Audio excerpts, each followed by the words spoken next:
지금부터 1편에 이어서 1편에 제가 5가지 부동산 공부를 위한 책들을 갖다가 소개시켰는데 그 이어서 오늘은 2편에서 또 5권의 책을 갖다가 더 말씀을 좀 드릴게요. 이 사피엔스한 책 아마 굉장히 인류 문화사에 대한 관심 있는 분들은 다 알 거예요. 유발 하라리의 사피엔스. 이 사피엔스에 보면은 이런 얘기가 나와요. 저자는 그 농업혁명을 인류가 만든 가장 거대한 사기라고 이렇게 표현을 해요. 보통은 농업혁명이 있었기 때문에 농업 생산량이 증가해서 우리가 기아에서 벗어났다고 이런 얘기들을 많이 하는데 그 유발 하라리는 이건 농업혁명은 거대한 사기다. 왜냐하면 농업혁명이 있어가지고 생산량은 증가되는데 그에 따라서 인구가 증가하고 인구가 증가하면 다른 문제들이 발생했다는 거예요. 거기다가 정착생활하면서 가축하고 그다음에 작물을 갖다가 키워놓고 그 가축과 작물만 먹다 보니까 예전에 수렵체질 시절처럼 다양한 걸 먹지를 못하고 영양적인 불균형이 있다는 거예요. 거기다가 또 공장이라는데 아니면 농사를 짓기 위해 사는 일들이 노동력이 너무 과해서 과한 노동력으로 해가지고 오히려 인류의 행복 만족도가 더 떨어졌다는 거예요. 농업혁명 이후에. 우리가 알고 있는 모든 상식은 농업혁명 이전에 수렵체제 하던 시절의 행복보다 농업혁명 이후에 기아나 그다음에 그 과학기술이 발달해가지고 질병을 치료해가지고 오래 살고 생산의 효율성을 높여가지고 더 많은 걸 생산하기 때문에 더 좋을 거라고 예측을 보통 생각을 해왔는데 그가 딱 뒤집는 생각을 한 거예요. 그래서 이 뒤집는 생각을 하는 것 중에서 제가 뭘 얻었냐면 맞다. 그러니까 우리가 지금 현재 살아가고 있는 이 모든 구조가 농업혁명이라는 정착생활하면서 효율 중심으로 이렇게 만들어 와서 구축되어진 이 세계에는 많은 모순점을 안고 있구나. 그러면 이 모순점을 갖다가 극복할 수 있는 방법이 뭐냐? 이 구조를 이해하는 거다. 저는 이것에서 깨달은 거예요. 그러니까 인류가 살아오면서 수렵 채집했던 시기에서 우리가 정착을 하면서 땅과 집이란 걸 만들고 또 그 이후에는 돈이란 걸 만들어가지고 경제적인 구조를 갖다가 만들어 놨는데 이 구조가 만들어진 이 구조가 결국 인간의 모든 사람의 행복을 증진하거나 개인적인 행복을 만족할 수 있는 정도가 아니구나. 그러면 내 스스로 이 구조 내에서 내 행복은 내가 찾아가야 되겠구나. 이런 생각을 한 거예요. 그러면서 내가 나만의 방식으로 그러면 이 경제를 갖다 공부해서 그 내에서 내가 자립하고 거기에 종속되어지는 게 아니라 거기에 독립되어진 경제적 자립을 통해서 내가 살아갈 수 있는 방법이 뭘까? 이런 생각을 여기서 좀 깨달았어요. 그러니까 인류 문명을 이해하니까, 인류 문화가 이해하니까 내가 어떻게 살아갈 건가? 그 이해하다 보니까 경제적 자립을 어떻게 만들 건가에 대한 것들을 이해했고요. 그래서 돈 공부와 제가 부동산 공부를 하게 된 결정적인 이유도 여기 호모사피엔스 책을 통해서 제가 하게 된 거예요. 이렇게 해서 바라보니까 세상은 좀 다르게 보이기 시작하더라고요. 여러분들이 잘 아시는 토지란 책, 이 책도 너무 권수가 많아서 여러분들이 아마 읽기에는 좀 부담스러운데 이 박경리 작가가 쓴 토지인데 이 토지가 뭐냐면요. 제목 자체도 뭐냐면 토지가 뭐냐면 땅이에요, 땅. 그러니까 우리가 실질적으로 그 해방되고 난 이후에 이제 근대화가 진행됐잖아요. 근대화가 진행되면서 도시라든가 도시화 이런 부분이 집안돼 이전에 우리는 농업국가였잖아요. 농업국가에는 뭐가 있냐면 토지 기반으로 해서 모든 게 다 이루어졌어요. 그래서 여러분들 기억나실지 모르겠는데 역사 시간을 돌이켜서 기억하시면 고려를 개국하고 난 다음에 제일 먼저 했던 게 뭐냐면요. 토지개혁이에요. 조선을 개국하고 나서 이성계가 제일 먼저 했던 게 토지개혁이에요. 왜냐면 토지가 모든 삶의 기반이 되는 거예요. 그러니까 이런 토지가 삶의 기반이기 때문에 이 토지에 기반으로 해서 우리가 살아가고 있는 우리들의 모습 이걸 갖다가 우리 이 박경리 작가님이 보여준 거예요. 그것도 구한말에 1897년부터 그 이후에 해방되기 이전까지의 사건들을 갖다가 놓고서 그 하나의 모습을 토지를 기반으로 해서 살아가고 있는 우리들의 모습이 어떤 모습이었는가를 갖다가 하나하나 보여준 거예요. 그렇기 때문에 이거는 부동산 공부에 좋은 책이에요. 특히 일반적으로 이제 개념적으로 부동산 공부가 뭐다 해가지고 보여주는 책들은 이 소설처럼 현실 속에서 일어나고 있는 그 생생한 얘기를 갖다가 담아내지 못하잖아요. 근데 토지에는 그때 당시 생생한 얘기들이 다 그대로 기록되어 있어요. 그러니까 최참파 때 지주한테 소작해가지고 땅을 갖다 읽어가지고 살아가고 있는 사람들. 땅이 없었기 때문에 소작하는 거예요. 이런 것처럼 땅을 기반으로 해가지고 살아가는 우리들의 모습을 갖다가 이만큼 자세하게 설명하는 책이 없는 것 같아요. 그래서 저는 이 책이 좀 많긴 많아요. 책을 좋아하는 저도 좀 부담스러운 만큼 많긴 많은데 그래도 저는 너무 순식간에 읽었던 것 같아요. 여러분들이 아마 드라마나 이런 걸 통해서 바라보니까 드라마는 사실은 인물 간의 갈등만을 갖다가 그 안에 묘사가 되어 있으니까 그 느낌을 제대로 다 이해를 못하는데 인물들의 갈등이 아니라 그 위에 살아간 사람들이 땅과 연결되는 갈등들은 책에 보면 다 세세하게 나왔어요. 그 사람들의 삶의 모습. 이것들을 알아야지 사실은 부동산 공부에 실질적인 부동산 공부가 가능한 거예요. 지주連초산파택과 소장농인 그 마을 사람들이 그 평산이 마을 사람들이 삶의 속에서 국권 상실한 이후에 우리 토지 변화가 어떻게 됐고 농업 경제에서 화폐 경제로 전환되고 있는 이런 모습들이 어떻게 변환됐는가. 즉 우리 구한말의 사회 경제적인 모습이 자세하게 보인 거예요. 이 구한말의 모습을 보이고 그다음에 이제 2부에서는 이제 나라를 뺏기면은 유대인들도 나라를 잃고 난 다음에 어떻게 얼마나 어렵게 땅과 집이 없을 때 얼마나 어렵게 살아가는가 모습을 갖다가 2부에서는 또 보여줘요. 2부에서는 그래도 경주구시 이후에 간도 한인 사회를 보여주면서 아 땅과 집을 뺏기고 간도에서 살아가는 우리 사람들이 얼마나 어려움을 겪게 되는가 이런 부분들도 아주 생생하게 묘사가 되어 있어요.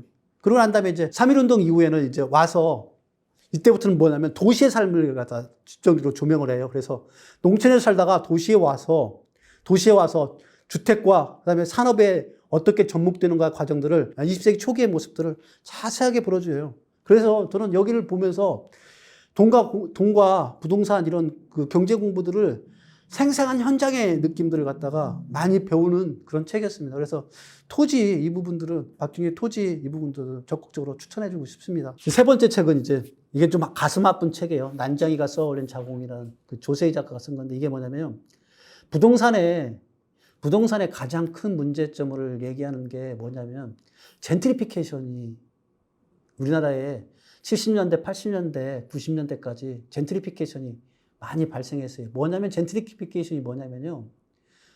도시에 살고 있는 그 낙후된 데서 살고 있는 서민들을 다 밖으로 도시 밖으로 쫓아내고 거기에 아파트를 짓고 새로운 건축물을 지어서 부자들이 와서 사는 거예요. 이게 젠트리피케이션이에요. 그러니까 쫓겨나는 거예요. 근데 우리 1970년대 정부 주도의 부동산 개발이 시행되면서 실제로 달동네 있잖아요. 그러니까 서울의 외곽 지역에 저 미아리 쪽에 있는 달동네, 이 밑에 있는 봉천동과 신림동에 있는 달동네, 이런 달동네들을 갖다가 개발하면서 거기에 살고 있던 원주민들을 갖다가 쫓아내는 과정인데 이 난장이 가족이 그 원주민인 거예요. 이 원주민이 쫓겨나가는 거예요. 그래서 도시 하층민들이 도시 속에 살아갈 때 어떤 어려움을 겪고 살아가는가가 전 너무 가슴 아프게 읽었어요. 지금은 이런 현상들은 없다고 볼 수도 없어요. 계속 벌어지고 있는 일이에요. 그러니까 도시에서 살아가는 사람들은 실질적으로 자본이나 가지고 있지 못하면은 도시 외곽으로 자꾸 쫓겨나가는 젠트리피케이션을 겪을 수밖에 없어요. 저는 그래서 이 난장이가 써온 걸 가슴 아프게 읽으면서 내 가장으로서 이런 삶을 내 아들들한테 주서는 안 되겠다 하는 생각 때문에 부동산 공부를 했고요. 그래서 그 부동산 공부와 돈 공부를 통해 가지고 우리 아들들한테는 절대 이런 젠트리피케이션이 가지지 않는 튼튼한 자본의 기반을 좀 구축하려고 많이 노력했고요. 이런 부분들을 이해하는 좋은 책이 바로 난장이가 쏘아올린 자궁공 이 책입니다. 조세희 작가 썼는데 이 첫 문장이 되게 가슴 아픈 첫 문장이에요. 사람들은 나의 아버지를 난장이라고 불렀다. 이렇게 첫 문장이 시작되는데 그러니까 그 문장에서 저는 이제 저희 아버지를 좀 생각을 했어요. 저희 아버지도 70년대 때 같이 살았던 분인데 저 기름동 달동네에서 할머니와 할아버지를 포함해서 10식구를 데리고 살아가면서 했는데 이 소설 속의 난장이처럼 착하시고 좋은 분인데 부동산에 관련된 감각들이 너무 부족해서 그때 공무원 생활하면서 받는 조금만 소득만 가지고 꾸역꾸역 살아가면서 오셨고요. 그래서 아버지를 많이 생각했어요. 저는 이 난장이가 써온 자궁공 이 책을 읽으면서 여러분들도 도시에서 하층민으로 살아가는 것들이 얼마나 어려운 것인가. 그리고 이 자본주의 사회 구조에 가지고 있는 이런 문제점들을 갖다가 뼛속 깊이 인식하고만이 공부에 대한 자극이 될 거라는 생각 들면서 이 책을 좀 추천해 드렸습니다. 그리고 이 부동산학 개론이라는 책이에요. 이 부동산학 개론이라는 책은 대학 교재예요. 여러분들 그러니까 아마 읽으라고 해서 안 읽을 거예요. 대학 교재인데 제가 왜 추천하냐면 한 번쯤 부동산을 갖다 관심 있는 분이라면 한 번쯤 기본적인 개념으로 앞에 책들은 현실적인 부동산의 문제들을 갖다가 짚어주는데 이거는 개념적으로 정립할 수 있는 책이에요. 그래서 여기에 보면 어떤 얘기들을 하면 1편에서는 부동산의 기초분야에 대해서 자세하게 설명해요. 그래서 뭐 부동산의 기초 이론, 부동산의 수요와 공급 이론 이런 것들을 해요. 아마 보기 귀찮으실 텐데 한 번쯤은 읽으셔야지 부동산이 어떻게 흘러가고 있는가를 알 수 있어요. 뭐 2편에서는 부동산 강론이라고 그래가지고 부동산 정책이 어떻게 들어가고 부동산 금융은 어떻고 부동산 중개는 어떻게 한다 이런 부분들이니까 한 번쯤은 좀 봐야 될 것 같은 느낌이 드시죠. 그리고 3편에서는 부동산은 감정평가론이에요. 그래서 부동산은 평가를 해야 되잖아요. 가격이 여기는 부동산이 얼마이고 이 얼마인 걸 알 수 있는 게 입지를 분석할 수 있어야지 아는 거고 이런 걸 갖다 개념으로 한 번 정도를 머릿속에 딱 습득해 놓으면은 그러면 앞쪽에 있는 그 젠트리케이션 문제라든가 토지에 대한 문제 그리고 인류의 땅과 집의 역할 이런 부분들이 기본적으로 지금 현재 부동산 비즈니스 내에서 머릿속으로 체계화시키는 데 많은 도움이 됩니다. 그래서 한 번쯤은 좀 봤으면 좋겠어요. 부동산학 개론. 마지막으로는 돈이 된다 부동산 백과 저거 좀 친해요. 이 김병권 부동산 아저씨가. 여기서 얼마 안 돼요. 저 연남동 저쪽에서 제가 지금 촬영하고 있는 여기가 홍대 입구 쪽인데 여기서 얼마 안 되는 데에서 부동산 중개 일을 실제로 하고 계시는 분이에요. 이 하고 계시는 분이 돈이 된다 부동산 백과라는 이 책을 냈는데 그러니 실무적인 부분을 얼마나 자세하게 설명했겠어요. 그래서 실무적인 부분을 알고 싶으면 부동산 관련된 투자에 대한 실무적인 부분을 알고 싶으면 이 책을 한번 읽어보시면 좋을 것 같아요. 그러니까 뭐 책의 목차가 구성이 이렇게 돼 있어요. 20대 전월세에서 완전 독립. 그러니까 20대는 사실 돈이 없으니까 전월세를 살고 있는데 이때 어떻게 독립하면 좋은가 하는 부분들 얘기를 자세하게 담아놨고요. 30대에는 내 집 마련해야 된다. 그때부터. 그래서 준비하고 선택하고 실천하는 법들을 세세하게 해놓고 40대는 이제 점프업해서 그래서 뭐 경매로 5억 만들기, 재건축 재개발해서 10억 만들기 이렇게 해서 우리 살아오는 생애 주기별로 해가지고 부동산에 필요한 실무 지식을 꼼꼼하게 정리해놨어요. 그래서 이런 부분들은 한번 읽게 되면 어떻게 부동산을 갖다가 투자할 건가에 대한 것들을 이해하는 데 굉장히 많이 도움이 돼요. 저도 재건축 아파트 이거 투자하면서 이 책을 펼쳐보면서 그 부동산의 중개인이 설명해주는 재건축의 의미들, 그 재건축이 어떻게 진행된다, 이런 부분에 대한 것들을 상세하게 들었어요, 여기서요. 그래서 돈이 된다 부동산 백과는 실무에서로서 한번 좀 읽어보시면 좋을 것 같습니다. 이렇게 해서 제가 그 2편에 걸쳐서 부동산을 공부할 수 있는 책들에 대한 설명을 해드렸어요. 이 이외에도 좋은 책들이 많아요. 요즘 서점에 많이 나온 책들 보니까 요즘에 새롭게 좋은 책들도 나왔더라고요. 월급쟁이 부자로 은퇴하라. 노나이 작가가 쓰고 있는데 월급쟁이 부자로 은퇴하라. 이것도 월급쟁이로 생활하면서 부동산 투자를 해가지고 경제적 자립을 이룬 노나이 작가가 쓴 책입니다. 이것도 굉장히 많이 도움이 되고요. 요즘 이제 새롭게 핫하게 나오는 책인데 부동산을 읽어는 남자라는 부동산 그 채널이 있는데 채널에 정태익 작가가 운명을 바꾸는 부동산 투자 수업이라는 책도 좀 이번에 나왔는데 여기에는 아주 어떤 부분이 나왔냐면 부동산을 갖다가 할 때 가장 첫 번째 부분이 부동산은 마인드가 90이고 그 다음에 실무적인 지식은 10이다.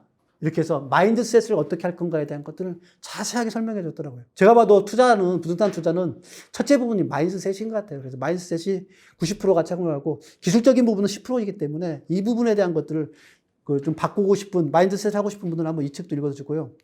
세 번째 책도 요즘 핫하게 나오고 있는 책입니다. 김학렬 작가가 쓴 부동산 투자의 절대 원칙인데 이 김학렬 작가는 빠숑이라고 유명한 필명으로 해서 활동하고 해서 오랫동안 부동산의 컨설팅을 갖다 오랫동안 해오셔서 지금 재건축 재개발이 어떻게 이루어지고 있고 그러니까 정책적인 것들이 어떻게 흘러갈 건가 해서 부동산 시장 예측에 대해서는 전 이분이 가장 도사인 것 같아요. 이 책을 읽으면 그런 부분들이 정확하게 알 수 있을 것 같아요. 사견인데 제가 5월 14일 날 아들아 부동산 공부해야 한다 또 책을 지금 다 이제 써서 나오는데 아마 그 책이 또 여러분들이 아마 읽어보시면 부동산 공부하는데 많이 도움이 될 거예요. 저희 부동산 스승이 누구냐고 그럴 때 와이프, 책, 신문이라고 했는데 와이프하고 공저를 했습니다. 그러니까 와이프가 부동산의 실전 부분, 저는 부동산을 갖다가 이론적으로 월급쟁이 생활하면서 어떻게 부동산에 대한 것들 이론적인 것을 정립해서 그 서로 와이프와 내가 시너지 합을 만들었는가 이런 내용을 책에서 썼어요. 아들아 부동산 공부해야 한다. 5월 14일 날 나오면 한번 그 책들 읽어보셔도 여러분들이 어렵게 생각할 게 아니라 쉽게 부동산에 접근하는 법들은 그래서 부동산 공부하는 법들을 좀 여러분들이 배울 거라고 생각합니다. 이렇게 2편에 걸쳐서 부동산을 공부하는 책들, 이 책들 뭐 한번 보시고 스스로 부동산이란 뭔가에 대해서 정립하신다 그러면 여러분들이 부동산 투자가 아마 좋은 성과로 연결될 거라고 생각합니다. 네, 지금까지 돈과 경제 그리고 문화를 아주 쉽게 풀어주는 정스토리의 정선영이었습니다. 고맙습니다.